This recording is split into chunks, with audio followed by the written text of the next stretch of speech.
Bapak saudara, ikhwan fillah, banyak orang mendengar kalam ini. Siapa yang kenal dirinya, maka kenal Tuhannya. Sering dengar ya? Man arafa nafsahu faqad arafa rabbahu. Siapa yang kenal dirinya, dia pasti kenal Tuhannya, Rabbahu. Imam Ibnu Qudamah itu menyebutkan redaksi yang berbeda. Man arafa qalbahu arafa rabbahu. Siapa yang mengenal qalbunya, maka dia akan kenal yang membolak-balik qalbunya, yaitu Allah Subhanahu wa ta'ala. Ada yang bertanya, ini hadis atau bukan? Nah, ini pertanyaannya dua sebenarnya. Ini hadis atau bukan, lalu maknanya apa? Setelah kita teliti, ilmu hadis itu, Bapak saudara Allah, jika kita buat pemetaan, ilmu keislaman, bahkan semua ilmu di dunia, itu dapat dirumuskan jadi 4 cara mengetahuinya. Disebut epistemologi. Bahasa Arabnya madarikul ulum. Bagaimana cara mengetahui suatu hal? Yang pertama lewat indera, bukti-bukti fisik.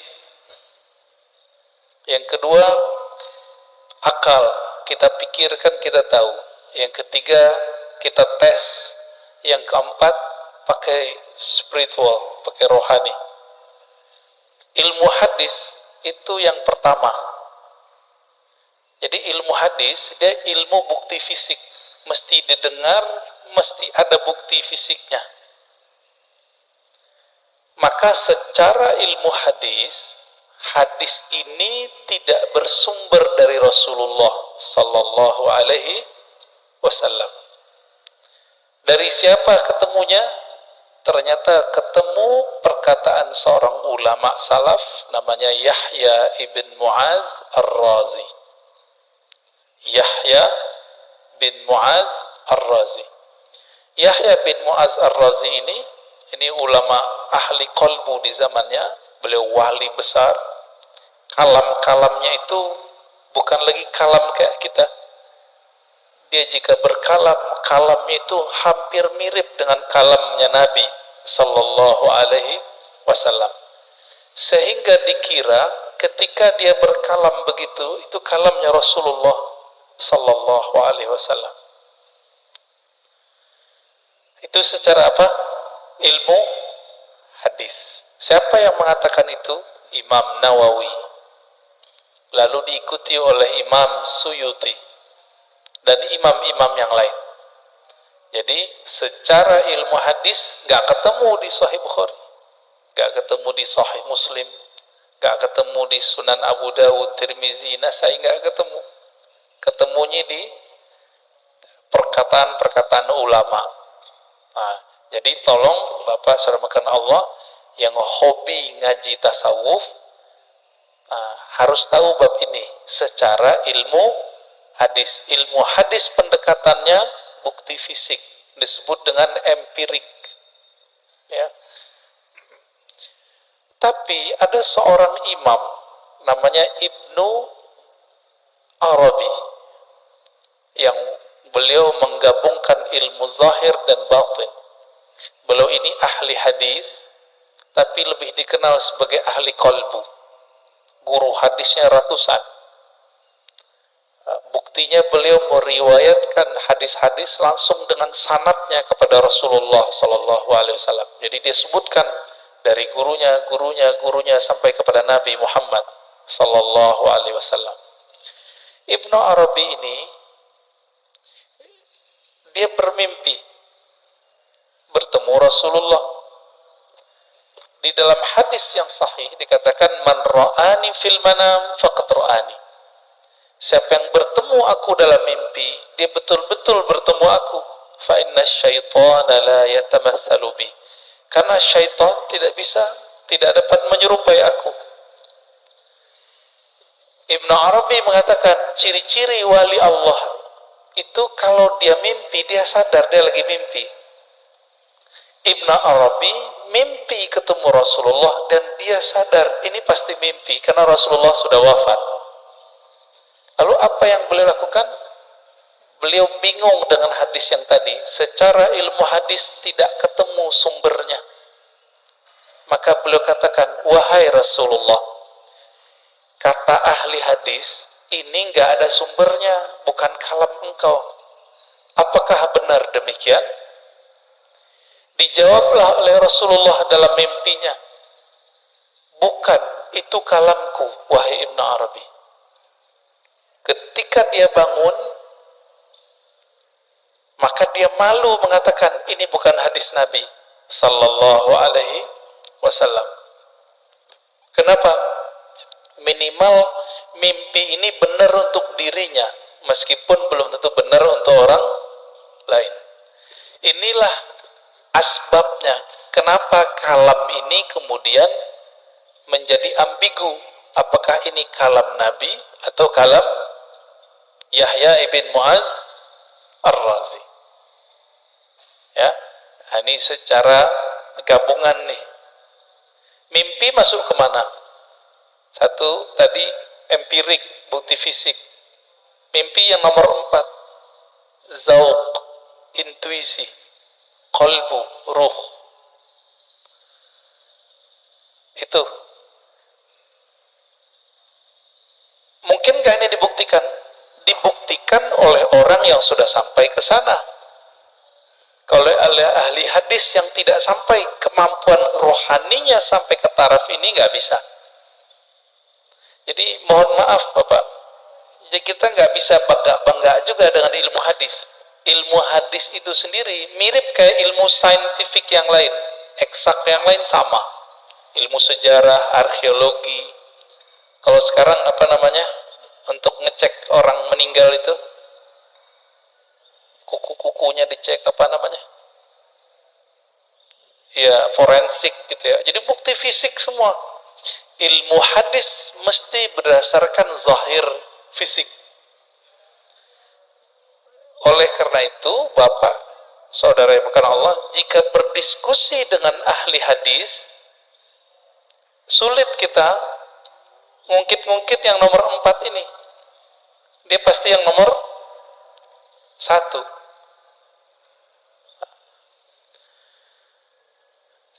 Coba lihat kalamnya. Siapa yang kenal diri, kenal Allah. Isinya benar gak? Bagus gak kalamnya? Bagus. Berarti secara ilmu hadis, tidak semua kata-kata yang bagus, kata-kata yang benar itu kalam Nabi. Secara ilmu hadis. Banyak Pak. Bahkan tidak semua yang benar itu kalamnya Nabi. Contohnya, Monas di Jakarta, benar gak? Saya bilang, Nabi bersabda, Monas di Jakarta. Jadi palsu gak? Jadi hadis palsu dia Pak. Maka tidak semua kata-kata yang benar, kata-kata yang baik itu pantas dikatakan bersumber dari Rasulullah Sallallahu Alaihi Wasallam. Nah, ilmu hadis begitu Pak, agak kaku. Ilmu hadis ini dia harus dibuktikan. Saya ketemu guru saya ketemu gurunya. Ini sebagai contoh hadis yang paling sering kita dengar, innamal a'malu bin niat. Hadis ini Imam Bukhari mengambilnya dari ahli Mekah, namanya Humaidi. Gimana ketemunya? Oh, ternyata Imam Bukhari melakukan rihlah sekaligus haji. Bertemulah dengan Imam Al-Humaidi, murid dari Imam Syafi'i. Terbukti, secara ilmu hadis dikatakan muttasil, hadisnya nyambung. Makanya innamal a'malu binniyat, hadisnya sahih, ditaruh di nomor 1 dalam Sahih Bukhari. Imam Bukhari sering mimpi ketemu Rasulullah, iya, tapi mimpinya dia tidak taruh di bab hadis. Ada seorang imam namanya Al-Baihaqi, punya kitab judulnya Syu'abul Iman dan Zuhud. Di kitab beliau menukil kalam Nabi tapi yang didapat orang dalam mimpi. Dan itu populer Pak di masjid-masjid kita, khotib-khotib kita dulu. Tahun 2006 seorang profesor nelpon saya dulu di UIN. Saya waktu itu masih kuliah. Dia telepon, "Ar-Razi, ente ngaji hadis bukan?" "Iya. Saya mau khutbah besok. Tapi bingung ini hadis itu bukan." Wah, kita kaget Pak. Profesor masih mau nanya sama mahasiswa. Akhirnya saya katakan, "Hadis apa, Prof?" "Hadis siapa yang hari ini sama dengan kemarin maka dia merugi." Di situ ya, yang hari ini lebih buruk dari kemarin maka dia terlaknat. Saya senyum, "Maaf Prof, itu bukan hadis, tapi itu kalam Nabi yang didapat oleh Imam Abdul Aziz bin Rawat dalam mimpinya." Kata Imam Baihaqi, qala Abdul Aziz bin Rawat, berkata Abdul Aziz bin Rawat, "Ra'aitun Nabiyya sallallahu alaihi wasallam fil manam yaqul." Aku mendengar Nabi sallallahu alaihi wasallam di dalam tidur berkata. Kata di dalam tidurnya dihilangin oleh khotib-khotib. Sehingga jadinya gimana? Aku mendengar Nabi bersabda, "Siapa yang hari ini sama dengan kemarin fahuwa maghbun." Siapa yang hari ini beda dengan kemarin, lebih buruk dari kemarin, fahuwa mal'un, terlaknat. Nah itu. Ini disebut hadis mimpi. Tapi ingat, hadis mimpi bukan hadis secara ilmu hadis. Tapi kalau versi yang keempat itu hadis, Pak. Maka versi keempat, hadis Nabi gak berhenti. Sampai sekarang berlanjut. Menurut versi yang keempat. Dari mana buktinya? Buktinya Nabi sendiri mengatakan, siapa yang bertemu aku dalam mimpi, dia betul-betul bertemu aku. Loh, tahu dari mana ketemu Nabi? Kalau ingin dibuktikan, buktikan secara fisik. Baca cerita Nabi, fisik Nabi, Syama'il Nabawiyah, perhatikan mimpinya, sama atau tidak. Ini mazhab ahli hadis. Ahli hadis mensyaratkan jika mimpi ketemu Nabi, mesti karakter yang kita lihat sama seperti yang di hadis. Contohnya, Nabi suka pakai baju hijau, pakai serban, terus pakai tutup, ya, ada yang mirip Sayyid Muhammad Alawi Al-Maliki.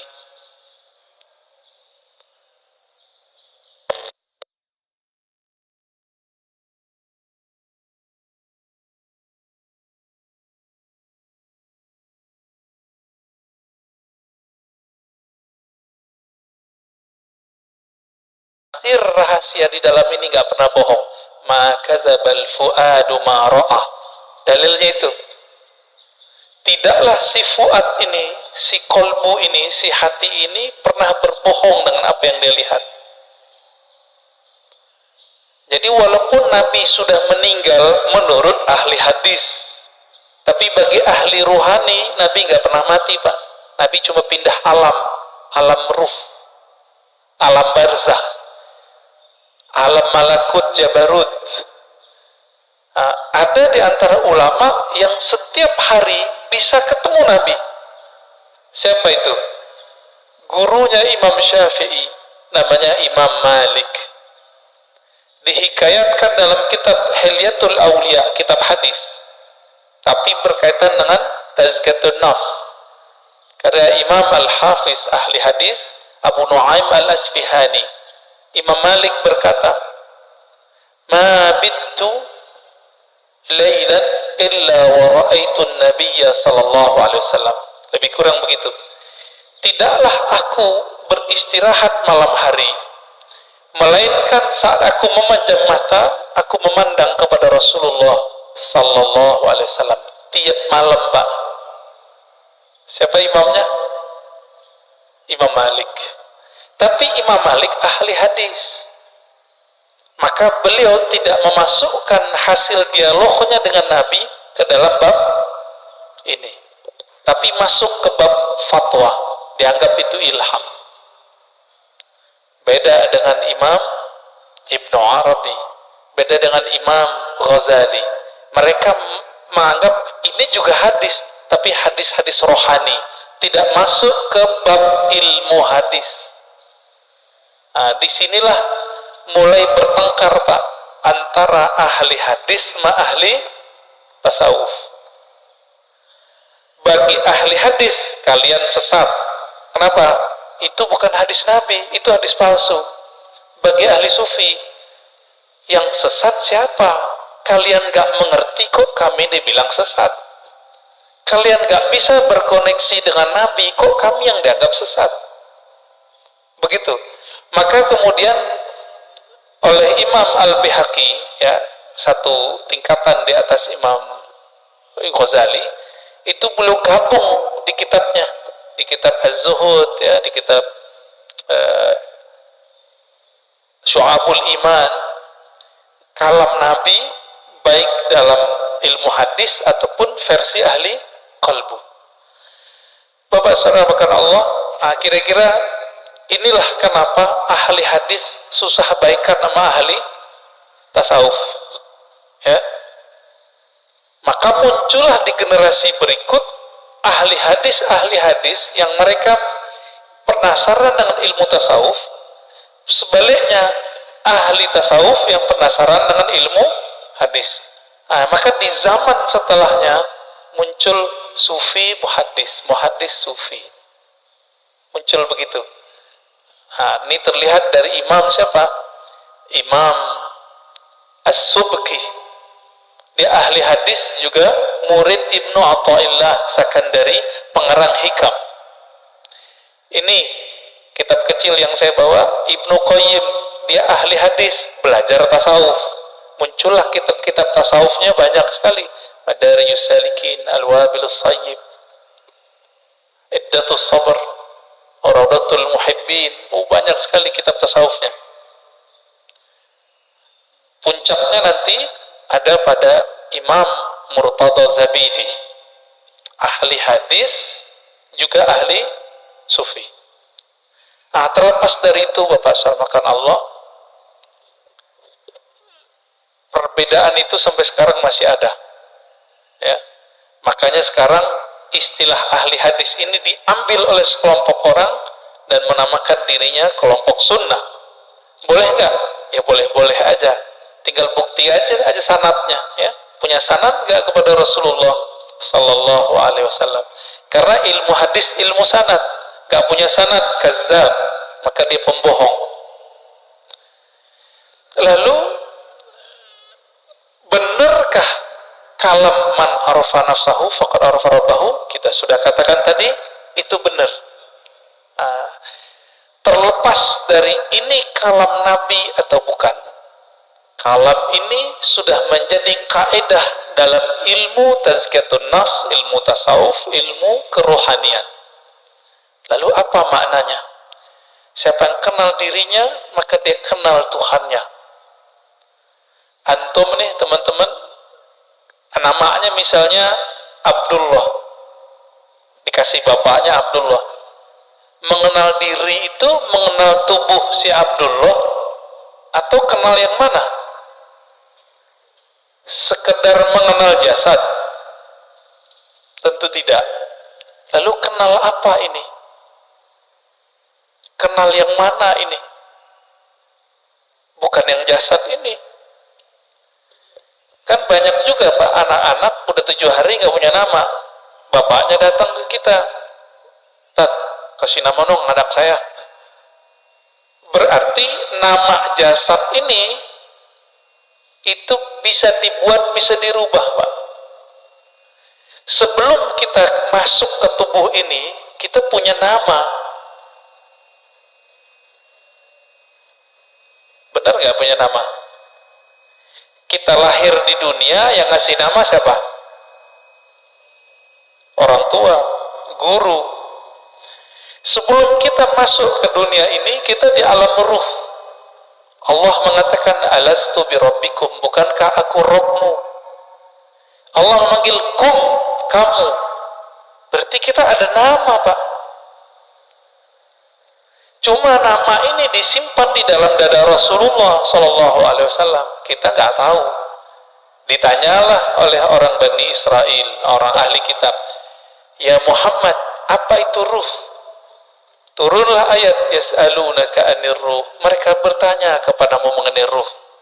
Katakanlah ruh itu urusan Allah. Kamu tidak diberi ilmunya kecuali sedikit. Sedikit di situ, wa ma utitum minal ilmi illa qalila. Sedikit menurut siapa? Menurut saya, menurut Nabi, menurut Bani Israel, atau menurut Allah? Menurut Allah. Maka sedikit menurut Allah itu banyak menurut kita. Ya. Orang kaya di Indonesia bilang, saya ngeluarin uang dikit, dikitnya itu udah 100 triliun, Mbak. Ya. Apalagi raja di raja alam semesta ini, Rabbul Alamin, Allah Subhanahu wa Ta'ala. Ilmu ini disimpan dalam dada Rasulullah. Ada sahabat yang dikasih tahu, ada yang tidak. Maka Nabi itu bisa ngerti, Pak, dengan izin Allah. Ada orang nih jihad, kayaknya paling kuat, kayaknya paling banyak bunuh musuh. Tapi Nabi mengatakan, finnar, finnar, masuk neraka, masuk neraka. Kenapa? Nabi tahu namanya sudah ada di neraka, nggak dihapus dari neraka. Ternyata benar, orang ini beramal cuma dengan fisiknya, ruhnya tidak beramal.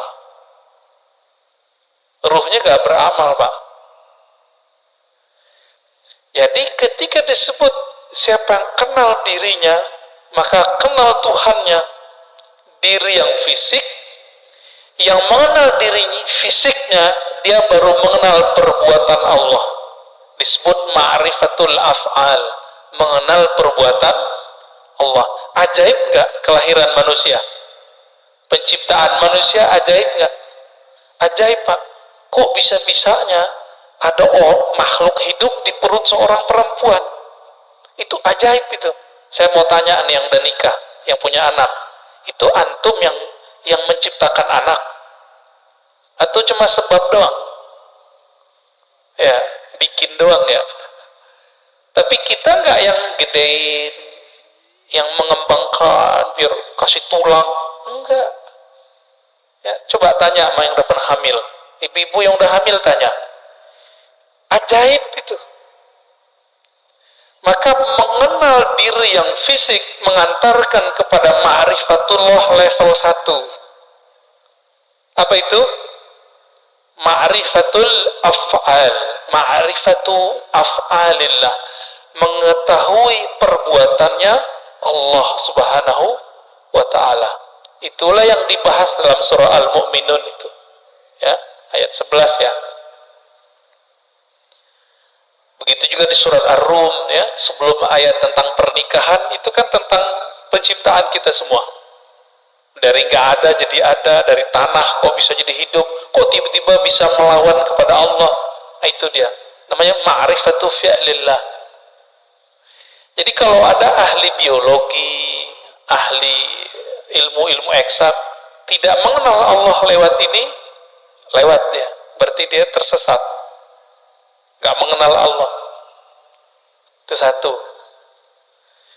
Diri yang fisik. Nah, kita punya diri yang disebut dengan nafs tadi. Jadi nafs itu sendiri artinya ada nafs fisik, ada nafs jiwa. Orang kita nyebutnya sukma, perasaan, nah itu masuk di situ. Yang bilang saya emosi, ya itu dia. Saya jatuh cinta, ada itu. Seneng, sedih, itu masuk ke si nafs ini. Yang nafsunya besar, yang nafsunya kecil, penakut, pemberani, itu si nafs. Nah, punya nggak nih? Punya ya? Punya kita. Inilah yang dikatakan di Quran, wa man nahan nafsa 'anil hawa fa innal jannata hiyal ma'wa.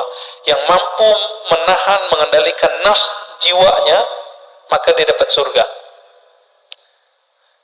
Nah, ini ma'rifat apa nih? Ini masih sama. Ma'rifatu fi'lillah. Perbuatan Allah. Cuma perbuatannya yang tidak tampak secara fisik. Jadi perbuatan Allah ini kan ada yang tampak secara fisik, ada yang tidak tampak. Ini masih sama. Ilmu untuk memahami ini disebutlah ilmu tazkiyatun nafs. Jadi tazkiyatun nafs itu baru cabang dikit dari tasawuf. Karena orang alergi dengan ilmu tasawuf, nggak mau mereka nyebut istilah tasawuf. Takut ditinggal jamaah. Kalau ustadz udah takut sama jamaahnya, terus jamaah takut sama siapa dong? Ya. Kalau si ustadz udah bergantung kolbunya kepada jamaah, lalu jamaah bergantung kolbunya sama siapa? Jadi kalau ada di antara antum yang ustadz, dai, jangan dai ngikutin murid, jangan guru ngikutin selera murid, murid yang ngikutin guru. Gitu seharusnya. Kalau enggak, itulah yang Nabi lakukan. Nabi enggak diikuti oleh ahlu Mekah, maka beliau berhijrah. Berhijrah beliau. Menjaga idealisme seorang guru. Nah, ini perlu, Pak. Itu diperlukan ma'rifat yang ketiga. Mengenal diri yang qalbiyah, diri kolbu. Yang mengenal diri kolbu, nah, kolbu kita. Nah, di kolbu ini kalau nafsnya rusak, dia ngefek ke kolbu. Nafsnya nih punya karakter bengis, kolbunya hitam. Nafsnya suka bangkang, kolbunya hitam, meradang dia, Pak. Kalau kita meradang mulut, sariawan bisa menikmati makanan nggak? Nggak bisa. Makanannya kolbu adalah zikrullah, baca Quran, sholawat. Kalau sudah meradang itu kolbu, dibawa sholat nggak enak. Dibaca Quran pun kita mikir, enaknya apa ya baca Quran? Kalau kolbunya lagi rusak, rasain aja Pak sendiri. Zikir, katanya zikir menenangkan jiwa, kok nggak tenang-tenang? Malah tambah bingung, malah tambah syak. Zikir itu bening, bener ya? Zikir bening, Pak. Kolbu itu wadahnya zikir, sehingga nanti dia bisa menyantap. Wadahnya lagi kotor, bersihin dulu, diobati dulu, baru dia bisa menikmati. Masalahnya sudah bertahun-tahun nih kolbunya berkarat, bener gak? Nah, bersihinnya pakai apa, Pak? Itu yang disebut taubat nasuha. Taubat nasuha itu beda dengan misalnya nih gelas habis dipakai, airnya air putih, cukup dikasih keran bersih, air keran, nggak usah digosok. Tapi kalau ini pakai minyak, ada minyak lengket di situ, harus digosok nggak? Ini yang disebut taubat nasuha. Jadi taubat nasuha itu menggosok kolbu kita supaya bersih dengan pengakuan dosa kepada Allah. Nah, di dalam ajaran Islam nggak ada pengakuan dosa ke ustadz, nggak ada. Pendeta nggak ada, Pak. Ke guru nggak ada. Ngaku kepada Allah. Semua kita kan punya dosa nih. Bener, Pak? Ada yang nggak punya dosa? Saya cium tangannya, Pak. Makanya kita dianjurkan cium tangan anak kecil. Makanya Bapak nggak boleh marahin anak kecil atau ngusir anak kecil dari masjid. Terganggu lah. Kenapa? Nabi lagi khutbah Jumat. Hasan Husain datang, turun, diambil, digendong. Lagi sholat, naik ke punggung Nabi, ikut sholat. Keberisikan iya, tapi sekali kita usir dia, nanti anak tuh mikir, masjid itu tempat orang-orang galak ya, gitu. Benci nanti dia ke masjid, Pak. Yang benar diatur. Orang tuanya juga harus perhatian. Bapak saudara Allah, jika kita sudah sampai mengenal diri si kolbu, kolbu itu cuma mau satu, asma Allah. Asma Allah ada di Quran, ya, ada di sholawat, ada di zikir. Intinya zikirlah. Semakin banyak kita mengenal nama Allah, semakin banyak ma'rifat di dalam kolbu. Maka di sini wajib ada kajian Asmaul Husna, Pak. Udah ada belum? Harus ada, Pak, di sini. Termati bawa apa? Mati bawa apa ntar? Bawa asma Allah. Jangan bawa nama-nama bapak kita, nggak kepake. Bapak gue kiai, nggak kepake, Pak. Saya Ustadz Haji, yang kan nggak dipakai. Habib pun nggak laku, Pak, dikubur. Bapak ini keturunan Rasulullah, nggak laku dikubur kalau nggak bawa ma'rifat. Malah diragukan, masa keturunan Rasulullah begini, kata malaikat itu, ya.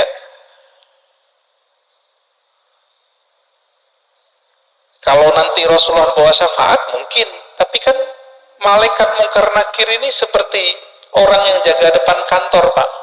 Dia nggak mau tahu, yang lewat dia periksa,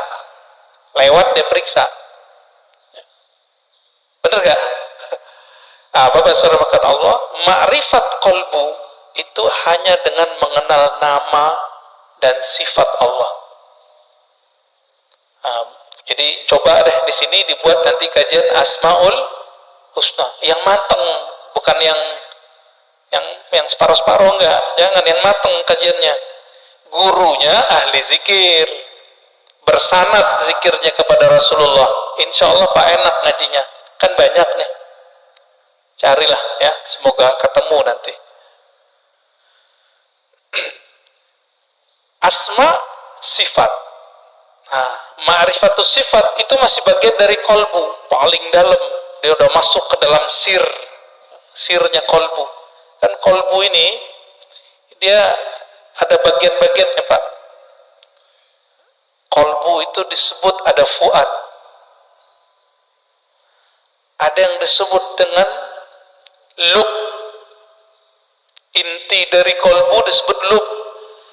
Rahasia yang ada di dalam inti kolbu itu disebut dengan sir.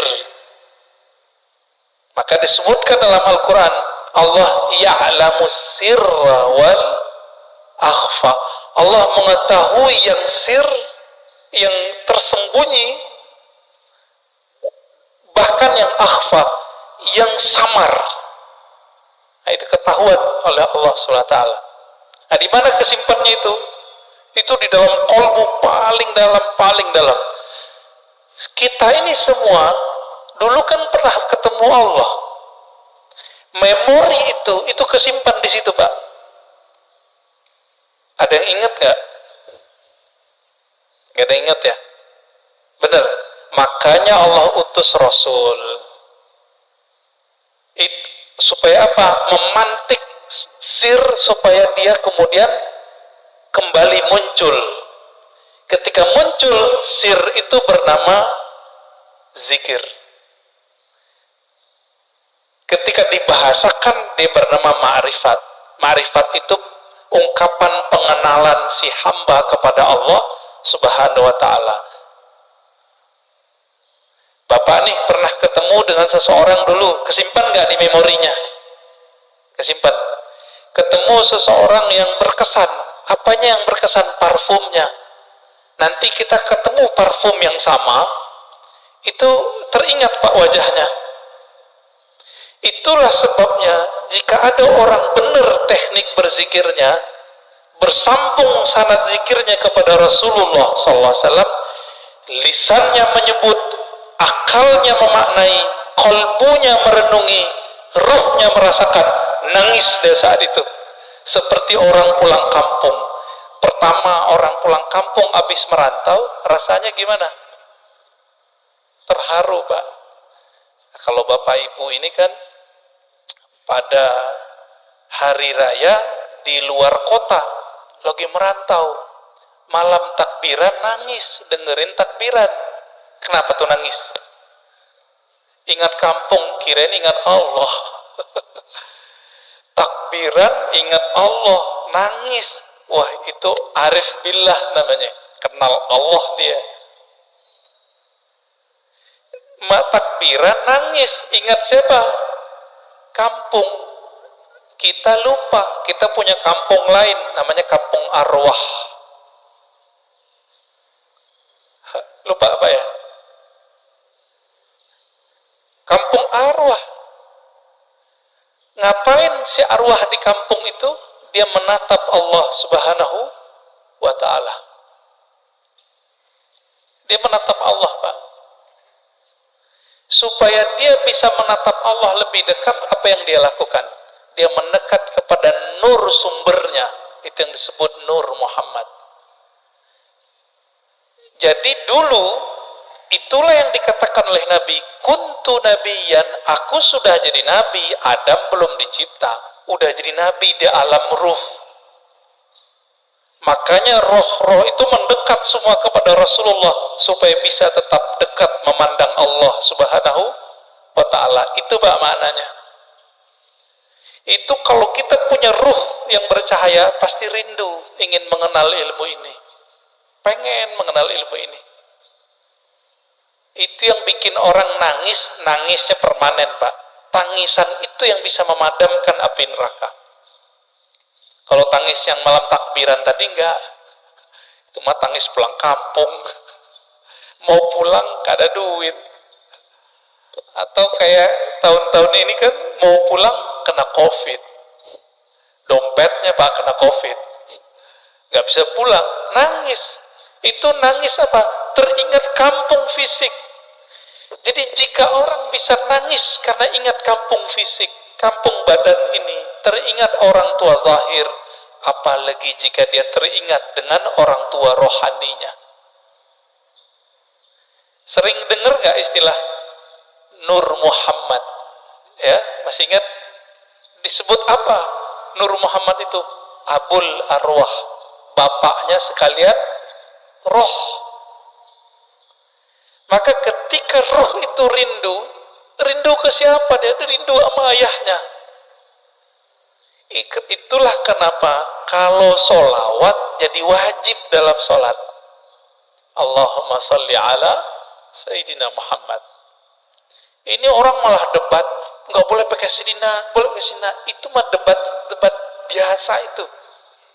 Kolbunya, ruhnya rindu nggak kepada Rasulullah? Kalau sudah sampai ke sana, dia sudah sampai ke ma'rifatur ruh. Mengenal ruh, dari mana dia berasal, dulu dia bersama siapa. Ini kabar gembiranya Pak. Ruh kita ini dulu ngapain di sono, sekarang diulang aktivitasnya. Kalau dulu Bapak di sono suka mendatangi Nabi, suka mendatangi orang yang dekat dengan nur Nabi itu, maka sekarang Bapak pasti suka dengerin pewaris-pewaris Nabi. Pasti cinta sama zuriat Nabi. Orang-orang yang dulu mencintai Rasulullah di sana, di alam ruh itu, dia cinta kepada nur Nabi. Maka Allah kasihlah dia fisik di dunia bernama Habib atau ulama, dua aja. Habib atau ulama. Jadi kenapa Habib terlahir sebagai Habib, Kiai sebagai Kiai, Gus sebagai Gus, Ajengan sebagai Ajengan? Karena dulu nurnya mengagumi nurnya Nabi Sallallahu Alaihi Wasallam. Itulah makna hadis al-arwah junudun mujannadah, hadis sahih Muslim. Ini syarahnya jarang orang menjelaskan ini. Roh itu dia berbaris-baris seperti tentara. Dulu nih Bapak kalau dibukakan pintu kolbunya, itu bisa lihat Pak, dulu kita seperti ini di sono, ngumpul Pak seperti ini. Bapak kenapa sebut masjid ini Masjid Nabawi? Karena merindukan Nabi Sallallahu Alaihi Wasallam. Semoga para pewakaf, pendiri, pengurus diberkahi oleh Allah, diberi rindu kepada Rasulullah. Bahkan sebelum wafat Allah kasih mimpi ketemu Rasulullah sallallahu alaihi wasallam. Amin. Pasti bisa, Pak. Rasulullah kan nggak mati. Nggak mati beliau. Cuma pindah alam. Kalau kita bisa mati sebelum mati, bukan bunuh diri loh Pak ya. Mati sebelum mati itu apa? Mampu memilah ini alam jasad, ini alam pikiran, ini alam kolbu, ini alam ruh. Mampu dia berzikir, bertahan, bisa dia ketemu Rasulullah sallallahu alaihi wasallam. Bisa Pak.